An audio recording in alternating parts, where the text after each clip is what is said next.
A terapia ocupacional faz parte de um dos ramos, vamos dizer assim, de um dos braços, porque o atendimento ao autismo, ele não é de um profissional só, ele é multiprofissional, multidisciplinar.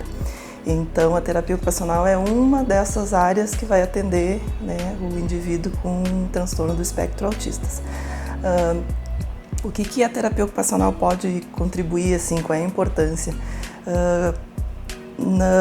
O ser humano tem nas fases de vida dele aquisições importantes para o seu desenvolvimento, né? A criança, o brincar, depois o adolescente, a parte da escola, chegar na parte adulta, o trabalho. A terapia ocupacional é a especialidade que vai trabalhar essas questões, ajudar a desenvolver motricidade, coordenação.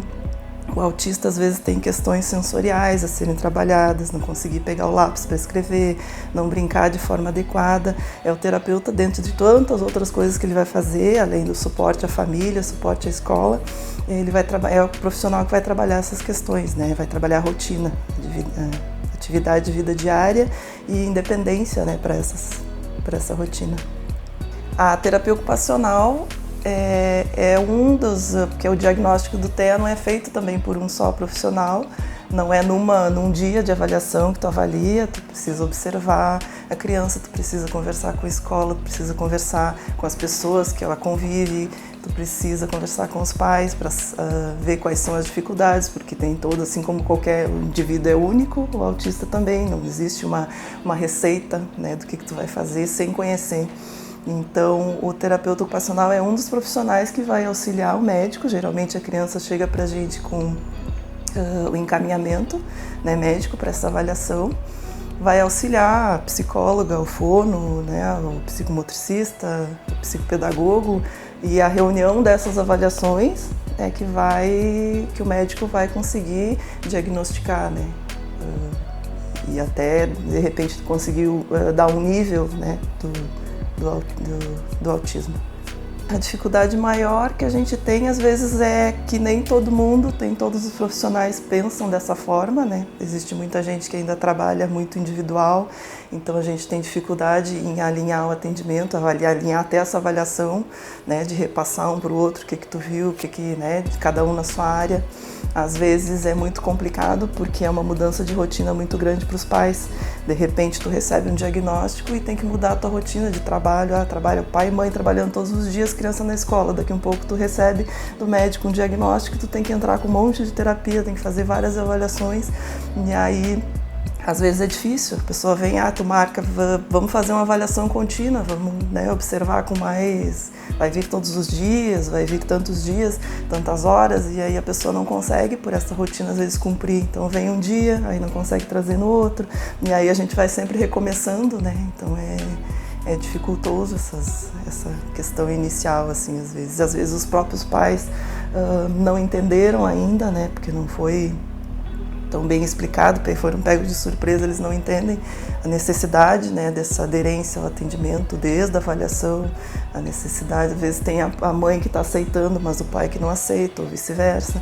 Ou às vezes os dois estão vindo porque o médico mandou, né, e acham que aquilo é uma coisa que não vai precisar naquele momento de atendimento, de avaliação, que a avaliação quer saber demais, porque tanta avaliação. Então é uma das dificuldades, é essa aderência, assim, tanto de profissional quanto da família. A gente atende muita criança, a gente fala muito da criança autista, porque cada vez mais o diagnóstico é mais precoce, né? E quanto mais precoce ele for feito, melhor. Tem crianças que iniciam o atendimento mesmo sem ter o CID, sem ter o diagnóstico fechado, até de nível de autismo, enfim.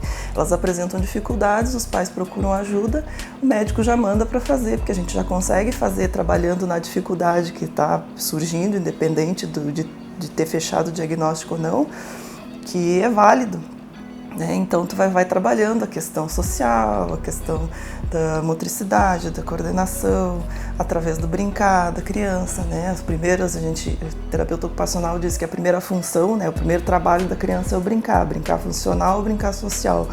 E aí a gente vai auxiliando esse brincar, porque é através desse brincar que ela vai adquirindo as condições de passar o desenvolvimento, né, de fase a fase.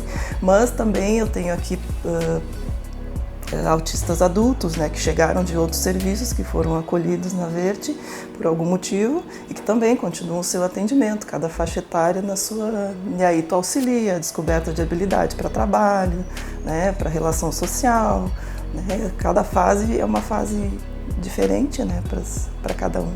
Eu acho que a gente tem um papel assim, fundamental de fazer essa coisa andar, assim, de não ficar só dentro de consultório, atendendo, achar que o nosso trabalho parou aqui. É um trabalho contínuo com família, com escola principalmente, que é o primeiro lugar, né, onde a criança começa a ter essa dificuldade de inclusão. Existem escolas, não são todas, existem muitas escolas boas que têm da inclusão, mas não sabem como fazer. Então é uma das coisas que eu particularmente não trabalho sem contato com a escola, né? Sem esse trabalho, porque as pessoas precisam de ajuda, os professores querem fazer, mas não sabem como.